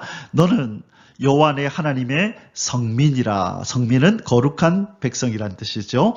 내 하나님 여호와께서 지상 만민 중에서 너를 자기 기업의 백성으로 택하셨나니 여호와께서 너희를 기뻐하시고 너희를 택하심은 너희가 다른 민족보다 수요가 많기 때문이 아니라 너희는 오히려 모든 민족 중에 가장 적으니라. 자, 하나님이 이스라엘 백성을 자기 거룩한 기업으로 택한 이유의 첫 번째가 뭐죠? 택함 받은 이스라엘 첫 번째 이유가 수요가 많기 때문이 아니라 가장 적기 때문에 작은 자를 통하여 강한 자를 부끄럽게 만드시겠다고 하시는 이 신약의 그 말씀처럼 하나님은 하나님의 영광을 드러내고 하나님의 뜻을 이루기 위하여 수요가 많은 큰 민족이 아니라 가장 적은 민족, 바로 그 이스라엘 민족, 아브라함부터 시작해서 하나님이 오랜 세월을 거쳐서 준비하고 만드신 이 이스라엘 민족을 하나님이 택하셔서 자기 성민으로 삼으셨다. 여기서 우리는 신약적으로 어떤 원리를 알게 되나요? 하나님의 선택은 조건이 아니라 무조건적이다. 하나님이 우리를 구원하시기 위하여 선택하신 것은 우리의 어떤 잘남이 아니고 우리에게 어떤 아주 이렇게 흠모할 만한 어떤 것들이 있어서가 아니고 장점이 있어서가 아니고 무조건적으로 이 가치 없고 적은 이스라엘 백성을 하나님이 택하셨듯이 가치 없고 정말 보잘것없는 우리 같은 인생을 하나님이 창세전에 택하셔서 우리에게 구원의 은총을 베푸시고 하나님의 자녀라고 하는 하나님의 백성이라고 하는 이 귀한 특권을 주셨다는 것입니다. 이 놀라운 은혜를 주신 우리 하나님을 찬양합니다. 할렐루야. 3번 여호와 하나님께서 이스라엘을 택하신 두 가지 이유. 자, 8절에서 조금 전에 그 7절에서 하나님께서 이스라엘 백성들을 택하신 이유가 무엇인가? 첫 번째 이유가 나왔었다. 그죠? 그 7절에서 나왔었네요.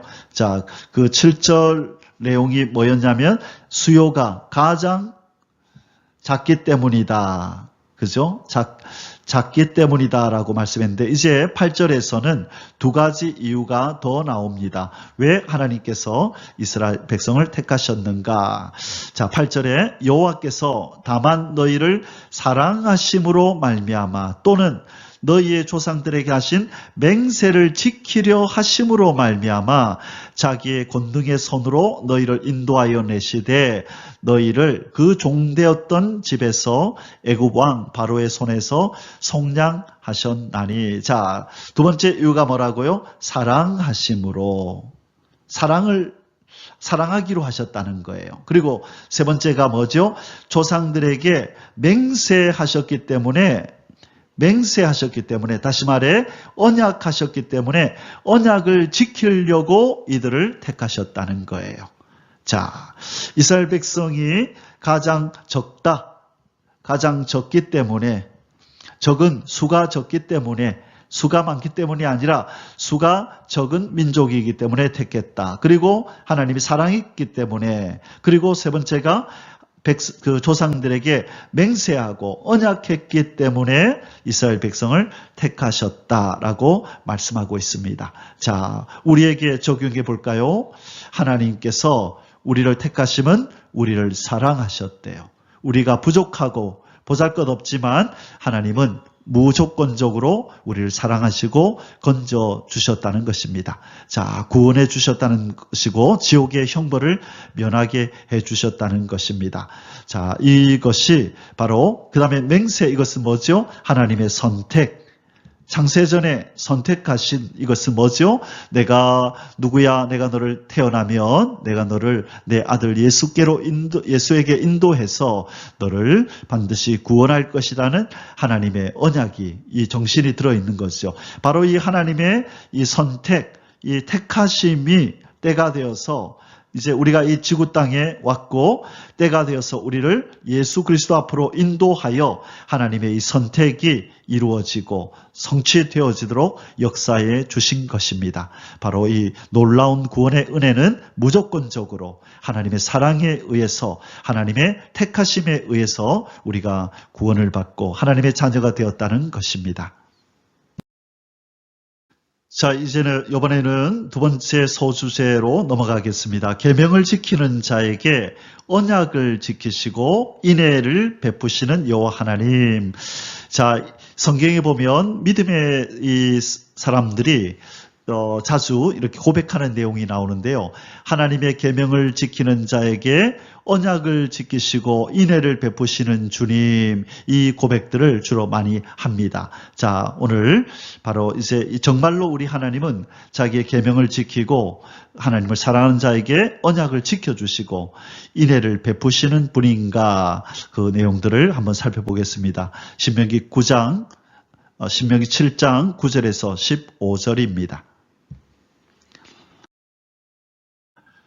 1번 하나님을 사랑하고 계명을 지키는 자에게 언약을 지키시며 인애를 베푸시는 여호와 하나님. 9절에서 12절에 그런즉 너는 알라, 너는 오직 내 하나님 여호와는 하나님이시요 신실하신 하나님이시라. 그를 사랑하고 그의 계명을 지키는 자에게는 천대까지 그의 언약을 이행하시며 인애를 베푸시되 그를 미워하는 자에게는 당장에 보응하여 멸하시나니 여호와는 자기를 미워하는 자에게 지체하지 아니하시고 당장에 그에게 보응하시느니라. 그런즉 너는 오늘 내가 네게 명하는 명령과 규례와 법도를 지켜 행할지니라. 너희가 이 모든 법도를 듣고 지켜 행하면 내 하나님 여호와께서 내 조상들에게 맹세하신 언약을 지켜 내게 인애를 베푸실 것이라. 자, 앞서도 말씀드렸지만 우리가 제가 신명기를 성경부를 함께 하면서 여러 차례 말씀드렸지만 이 구절들을 보면 하나님의 복을 받기 위해서는 꼭 계명을 지켜야만 하나님이 복을 주시고 어기면 하나님의 저주가 임할 것처럼 그렇게 기록이 되어 있잖아요. 그죠? 그래서 자칫 성도들이 율법주의에 빠지게 되는 거예요. 신약에 와서도 이 원리를 그대로 적용해서 내가 하나님의 법을 어기면 아이고 이제 큰일 났다. 하나님이 나를 저주하실 것이다. 나를 징계하실 것이다. 해서 그의 신앙이 그렇게 다운이 되고 위축되고 그런 기쁜 심연 속으로 빠져서 헤어나지를 못하는 거예요. 나 같은 게 무슨 하나님의 자녀라고, 나같이 법도 지키지 못하고 이렇게 날마다 죄를 짓고 사는 내가 무슨 하나님의 복을 받고 하나님 앞에 칭송받을 거라고 하면서 그 삶이 위축되고 신앙이 그렇게 움츠려들어서 하나님 앞에 나서지도 못하고 봉사하지도 않고 그냥 예배자리 뒷자리에 와서 그냥 주일은 성수해야 하니까 고개를 푹 숙이고 예배를 그렇게 예배자리에 앉았다가 떠나가서 또 그렇게 하나님과 멀어진 사이 그 상태에서 지내는 그런 일이 얼마나 많은지 몰라요. 그것은 바로 이 신명기를 잘못 이해한 것입니다. 자, 율법의 용도는 뭐 하라고 주신 것이 아니라고요? 먼저는 지키라고 준 것이 아니에요. 지키라고 주신 것이 아니라 못 지킨다는 것을 깨달으라고 주셨다는 거죠. 그러므로 누구를 기다리라고 하는 거예요? 은혜의 주님 예수 그리스도를 기다리라고 하는 거예요. 지금 구약에서 하나님이 율법을 이렇게 강조하시고 율법을 지키지 못하면 너희들 벌을 받는다, 심판받는다를 강조하는 것은 바로 이 하나님의 이 영적인 원리를 인간에게 알리는 거라고요. 너희들은 내 법을 어긴 아담의 후손들이야. 아담의 후손들은 반드시 내 법을 어긴 너희들은 반드시 심판을 받아. 그러면서 계속 말씀하시는 게 내 법을 지켜라, 내 법을 지켜라. 못 지키면 저주받는다. 지키는 자에게는 복을 준다. 그 말씀을 하시면서 너희 모두는 내 법을 지키지 못하는 죄인들이야. 그런데 누가 이 모든 율법을 나중에 지켜줄 거야. 너희들은 그와 하나 되면 그의 율법을 다 지킴이 너희들의 지킴이 돼서 너희들은 그 안에서 나의 복을 받게 될 거다. 바로 그분이 누구예요? 예수 그리스도 하나님의 독생자. 하나님의 독생자이신 예수 그리스도가 오셔서 율법을 다 지켜주실 거라는 거예요. 그 내용이 히브리서 4장 15절에 또 베드로전서 2장 22절에 요한 1서 3장 5절에서 성경은 예수 그리스도는 죄가 없다. 다시 말해 율법을 다 지켰다. 율법을 지켰다.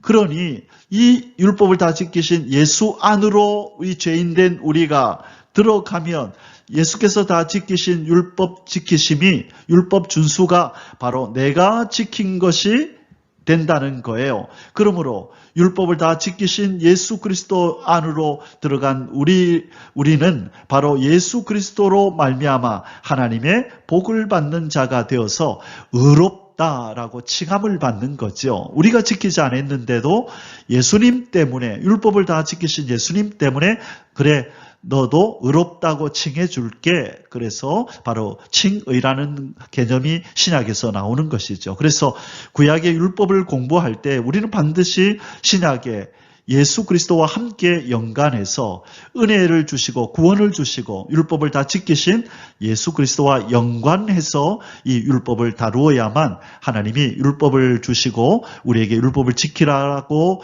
명하시는 말씀의 의미가 무엇인지를 더 깊이 알게 된다는 것입니다. 이번 여호와 하나님께서 가나안 땅에서 사랑과 인애로 자기 백성들에게 행하실 일들, 하나님께서 그 법을 지키면 자기 백성에게 사랑과 인애를 베푸시겠다고 하셨죠. 그것이 어떤 복인지를 오늘 13절에서 15절에서 이렇게 나타내고 계십니다. 13절 곧 너를, 자 어떤 복을 주시느냐, 너를 사랑하시고 복을 주사 너를 번성하게 하시되, 자 번성하게 하시겠대요.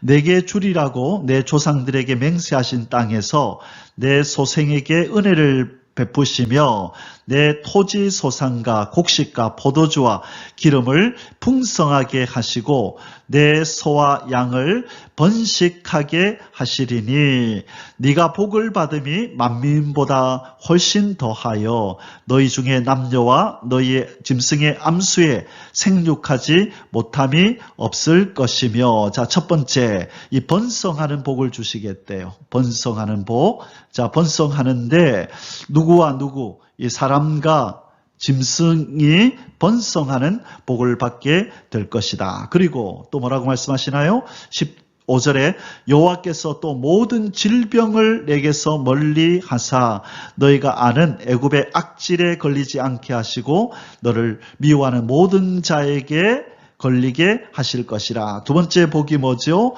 이 보호하시겠다는 거예요. 모든 질병으로부터 보호하시겠다.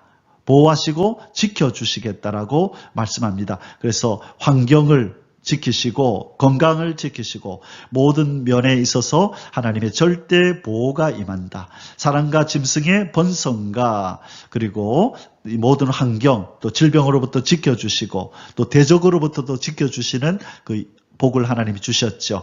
그래서 번성과 보호가 하나님께서 자기 백성, 법을 지켜 행하는 백성에게 주시마 약속하신 이 두 가지 복입니다. 자, 사람과 짐승의 번성, 그리고 모든 환경의 보호, 이것이 하나님이 주시고자 하는 복이다. 아멘.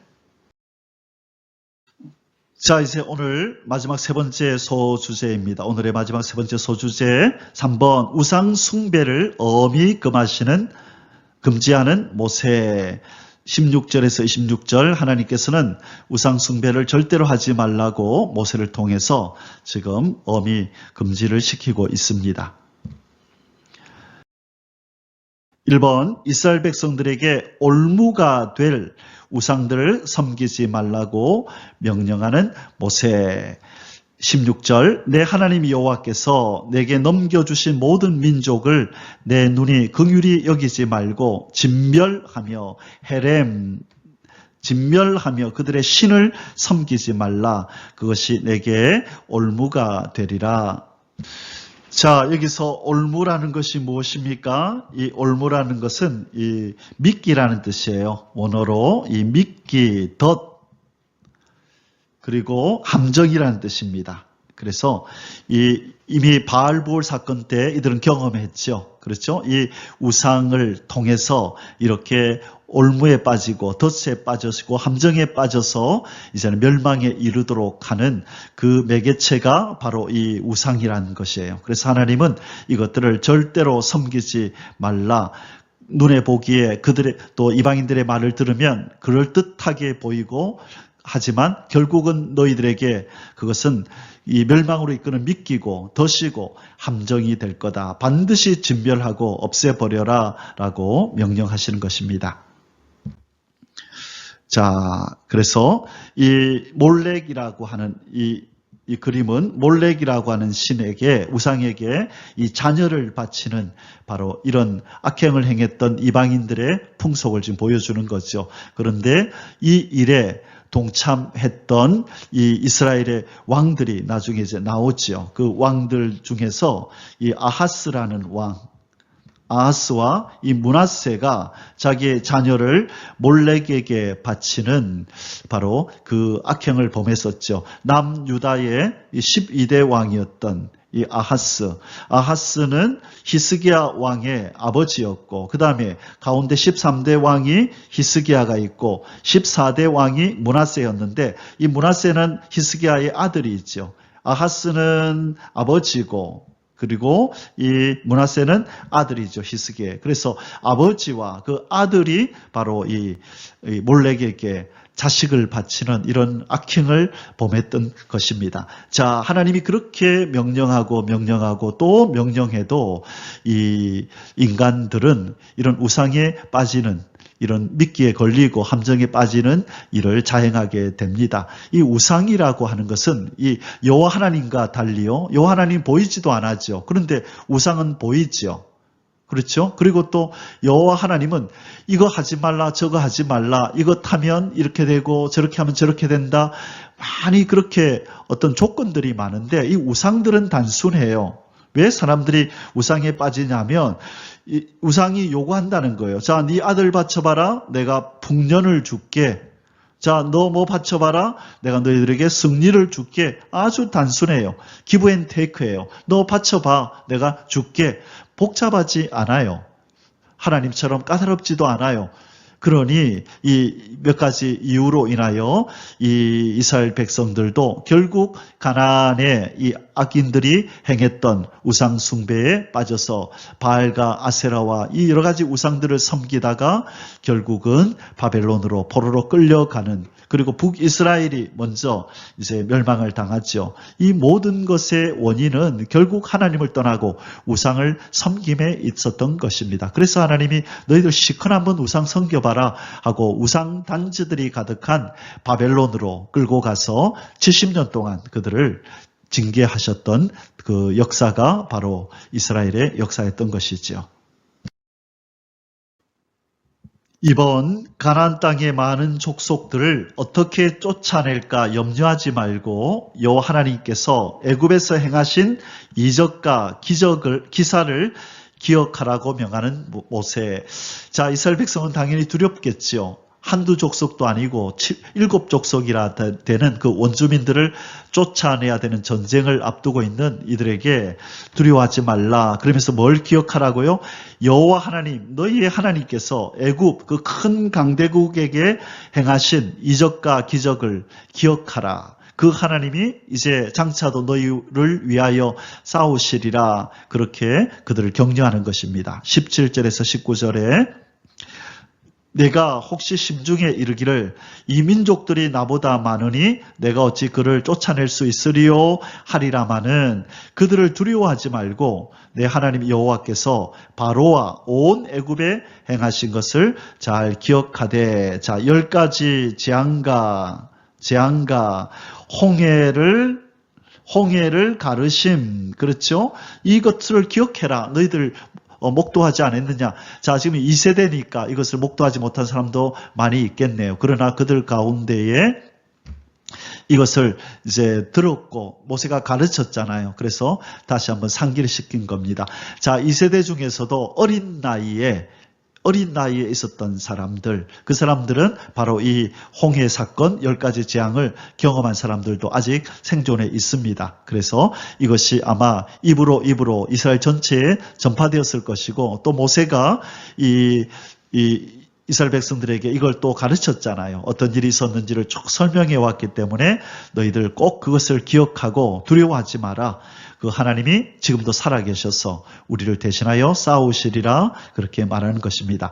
내 하나님 여호와께서 너를 인도하여 내실 때에 내가 본 큰 시험과 이적과 기사와 강한 손과 편팔을 기억하라. 내 하나님 여호와께서 내가 두려워하는 모든 민족에게 그와 같이 행할 것이요. 자, 이 말씀을 들으니 다윗의 유명한 명언이 떠오르네요. 뭐라 그랬죠? 다윗과 골리앗이 싸울 때에 뭐라고 얘기를 했나요? 사무엘상 17장 47절에서 이렇게 말했죠. 또 여호와의 구원하심이 칼과 창에 있지 아니함을 이 무리에게 알게 하리라. 전쟁은 누구에게 속한 것이다? 전쟁은 여호와께 속한 것이니 그가 너희를 우리 손에 넘기시리라. 전쟁은 여호와께 속한 것, 이렇게 말씀한 것이죠. 자, 이것이 믿음의 사람이 하는 고백입니다. 그래서 모세는 지금 이스라엘 백성들에게 그들도 이제 이런 고백을 하기를 원했던 거죠. 장차 그들의 이 후손인 다윗이 외치게 될 이 믿음의 외침을 바로 이스라엘 백성들도 외치기를 원했던 거예요. 가나안 7족속아 기다려라. 전쟁은 군사에 많고 적음, 또 무기에 강하고 많고 적음이 있는 것이 아니라 전쟁은 여호와께 속했다. 여호와가 우리 편이다. 너희들은 우리의 밥이다. 라는 이 선포를 하기를 원했던 것입니다.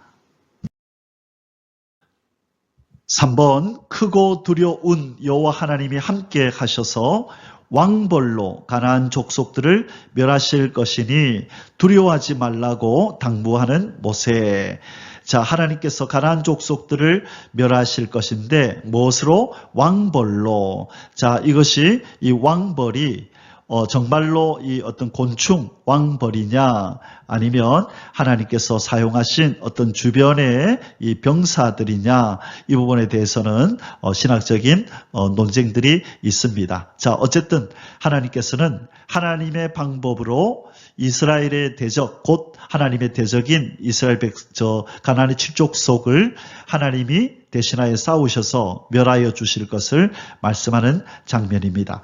20절에서 24절, 내 하나님 여호와께서 또 왕벌을 그들 중에 보내어 그들의 남은 자와 너를 피하여 숨은 자를 멸하시리니 너는 그들을 두려워하지 말라. 너희 하나님 여호와 곧 크고 두려운 하나님이 너희 중에 계심이니라. 이스라엘 백성이 명심해야 할 것, 오늘날 우리 성도들이 명심해야 할 것은 우리 여호와 하나님은 어떤 하나님이라고요? 크고 두려운 하나님이라는 거예요. 전지전능하신 크고 두려운 하나님이 너희 중에 계심이니라. 여러분, 우리는 하나님을 제한해서는 안 됩니다. 하나님의 능력과 지혜와 그분의 도우심을 제한해서는 안 되고, 우리 하나님은 크고 두려운 하나님, 전지전능하신 하나님, 그분이 바로 우리와 임마누엘 함께 계신다라는 것을 우리는 명심해야 한다는 것입니다. 22절에 내 하나님 여호와께서 이 민족들을 내 앞에서 조금씩 쫓아내시리니 너는 그들을 급히 멸하지 말라. 들짐승이 번성하여 너를 해할까 하노라. 자, 한꺼번에 가나안 7족속을 다 쫓아내버리면 들짐승들이 들어와서 그 땅을 황무하게 할지도 모르니 조금씩 쫓아내라. 그래서 나중에 여호수아, 우리가 이제 배우게 될 텐데요. 여호수아에 보면 여리고 요단강을 건넌 후에, 자, 먼저 중부 지방을 관통하면서 중부 지역을 점령하고, 그리고 남쪽으로 내려가서 남쪽을 점령하고, 그리고 이제 북쪽으로 올라가서 북쪽 지역에 있는 이 족속들을 쫓아내므로 결국 이제는 이 정복 전쟁을 완성하는 일이 일어납니다. 그래서 조금씩 쫓아내어라. 그렇지 않으면 이 땅이 이 짐승들이 들어와서 그렇게 땅을 황무하게 만들지도 모르니 그렇게 하라고 명하신 겁니다. 23절 내 하나님 여호와께서 그들을 내게 넘기시고 그들을 크게 혼란하게 하여 마침내 진멸하시고 그들의 왕들을 내 손에 넘기시리니 너는 그들의 이름을 천하에서 제하여 버리라. 너를 당할 자가 없이 내가 마침내 그들을 진멸하리라. 자, 지금 가나안 땅 전쟁은 크게 우리가 이 가나안 땅 전쟁이 의미하는 것은 첫째로 우리의 심령, 이 성도들의 심령의 질족속을 몰아내는 것을 예표하는 거죠. 자, 우리의 심령, 마귀가 차지하고 있던 우리의 심령을 성령께서 오셔서, 예수 그리스도께서 오셔서 이제 우리와 함께, 우리의 자유의지와 함께 이 안에 있는 이 옛 사람의 속성들, 마귀의 속성들을 다 쫓아내는 이 전쟁, 이 성화의 전쟁, 이것이 바로 가나안의 전쟁입니다. 가나안 땅 전쟁이 바로 우리 심령을 정복하는 전쟁이고, 그리고 예수 그리스도와 함께 이 세상 나라를 정복해 가는 거죠. 누구와 함께? 예수 그리스도와 우리 성도들이 힘을 모아서 빼앗긴 이 지구 땅을 마귀로부터 되찾아서 예수 그리스도가 만왕의 왕, 만주의 주로 오셔서 그분의 나라를 이루시는 이 전쟁을 묘사하는 것이 바로 가나안 땅 전쟁입니다. 그래서 가나안 땅 전쟁을 읽을 때마다 내 속에서 지금 이 성화의 전쟁, 마귀의 요소들을 쫓아내는 전쟁이 일어났구나. 그리고 예수님과 함께 이 지구 땅을 다시 되찾는, 바로 요한복음 1장 11절에 보면 예수님이 오신 이유를 바로 자기 땅과 자기 백성을 되찾으러 오셨다 그랬고요. 요한 1서 3장 8절에 보면 하나님의 아들이 이 땅에 나타나신 것은 마귀의 일을 멸하려 함이로다. 이 말씀에 근거해서 이 가나안 땅 전쟁은 바로 이 세상 나라를 다시 주님의 나라로 회복하는 이 전쟁이라는 것을 우리는 이해해야 합니다. 4번, 자칫 올무가 될 금이나 은으로 치장된 우상들을 아낌없이 불사르고 제하라고 엄히 명하시는 모세. 자, 25절에서 26절 앞에서 제가 주제 구절 때 이 말씀을 드렸었습니다. 너는 그들이 조각한 신상들을 불사르고 그것에 입힌 은이나 금을 탐내지 말며 취하지 말라. 탐내지 말고 취하지 말라. 네가 그것으로 말미암아 올무에 걸릴까 하노니 이는 내 하나님 여호와께서 가증히 여기는 것임이니라. 너는 가증한 것을 내 집에 들이지 말라. 너도 그것과 같이 진멸당할까 하노라. 너는 그것을 멀리하며 심히 미워하라. 그것은 진멸당할 것임이니라. 무엇이요? 가증한 우상들을 절대로 네 집에 들이지 말고 아껴보지 말고 불살라버려라. 무엇도 은도 금도 탐하지 마라. 그걸 벗겨내서 가지려고 하지 마. 그것도 다 태워버리라고 말씀하는 겁니다. 왜 그렇게 탐내지 말라 그랬죠? 탐심은 우상 숭배잖아요.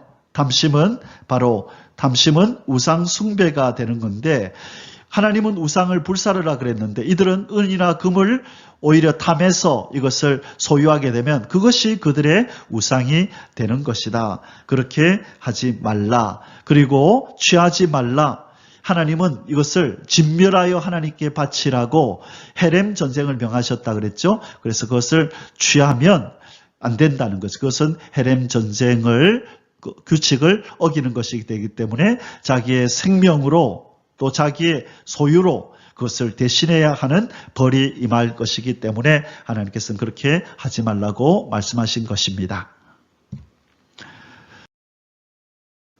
자, 이제 결론을 맺도록 하겠습니다. 오늘 좀 길게 성경 공부를 했는데요. 이 헤렘 전쟁이라고 하는 것은 이 구약을 이해하고 또 더 나아가서 성경 전반적인 이 어떤 하나님의 영적 원리를 이해하고 특별히 구약에 나타난 전쟁들이 무엇을 의미하는지를 이해하는데 아주 중요한 키포인트가 되기 때문에 좀 장하게 설명을 드렸습니다. 자, 이제 결론을 맺겠습니다. 올무가 될 금, 은으로 치장한 우상 숭배 금지. 자, 제가 주제 구절 때도 설명드렸고 바로 앞에서 이 결론적인 구절로도 앞에서 마지막 구절로 말씀드렸는데요. 이것이 오늘의 결론입니다. 탐심의 요소가 있는 우상들을 멀리하라는 것이죠. 이 우상을 불태워버리려고 하니까 아까운 거예요. 금과 은이 씌워져 있기 때문에 그것을 불태우지 않고 살짝 가져와서 그냥 자기 집에 몰래 숨기고 싶은 마음, 그래서 필요할 때 그 금, 은을 벗겨서 그렇게 사용하고 싶은 유혹이 그들에게 있었던 것이죠. 자, 이런 일들을 하나님께서는 금하라고 말씀하는 거예요. 이스라엘 백성들의 마음을 꿰뚫어 보신 거죠. 관통해 보시면서 얘들이 분명히 이렇게 할 것이다. 그래서 미연의 것을 방지하기 위해서 미리 이런 경고를 하시는 것입니다. 7장 25절입니다. 신명기 너는 그들이 조각한 신상들을 불사르고 그것에 입힌 은이나 금을 탐내지 말며 취하지 말라. 내가 그것으로 말미암아 올무에 걸릴까 하노니 함정이라는 거예요. 덫이라는 것입니다. 그래서 은이나 금을 탐하다가 오히려 우상 숭배로 가게 될 거다. 조심하라. 이는 내 하나님 여호와께서 가증히 여기시는 것임이니라. 자, 이것은 신약의 골로새서 3장 5절과 연결되는 구절입니다. 그러므로 땅에 있는 지체를 죽이라. 곧 음란과 부정과 사욕과 악한 정욕과 탐심이니 탐심은 곧 우상숭배니라. 너희들이 은이나 금을 탐하면 그것이 또 하나의 우상숭배가 되는 거야. 우상을 불사르고 부수라 했더니만 너희들은 그것에 입혀진 은이나 금을 또 우상으로 섬기는구나. 그러니 아끼지 말고 가차없이 내어버리라. 그렇게 말씀하는 것입니다.